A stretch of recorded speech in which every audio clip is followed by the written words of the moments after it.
निर्वाचन काटेका टक्कर हेबो केही छाती पिटी कहि परिबेनी जे आमे जितिबु।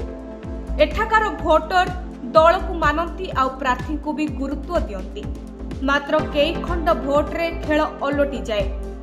अनेक समय जितु जितु हारिबार स्वाद मध्य चाखिबाकु पड़े। 2020 निर्वाचन देखिले 2025 भी सम्मान संभावना को एड़ाई हेबनी, कारण एहा ही बिहार रो पार्टनर। सामान्य नजर हटिले एठी विपर्जय घटिबो। नीतीश तेजस्वी सरकार रो पतन परे नीतीश बीजेपी सरकार रो सफलतार सह कार्यकाल पूर्ण करिसंती।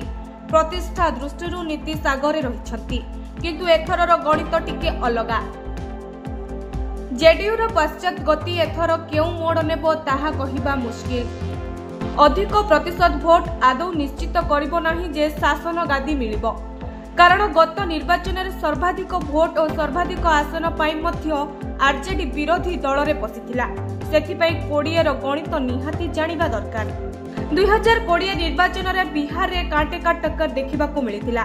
मात्र 28 आसन रे कोनोसी प्रार्थी आराम रे जितिथिले। अन्य स्थान गुड़िक रोमांचकर लड़ाई देखा मिलता। 28 आसन रे विजय व्यवधान 5% रु कम थिला। एही वर्ग रे आरजेडी 7 और बीजेपी 9 आसन रे जीतिथिले।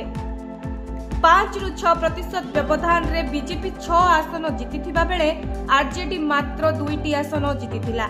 5 रु 10% भोट व्यवधान रे 50टी आसन रो फलाफल निर्धारित होइथिला। बीजेपी 22 आसन जीतिथिबा बेले आरजेडी 18 आसन जीतिथिला।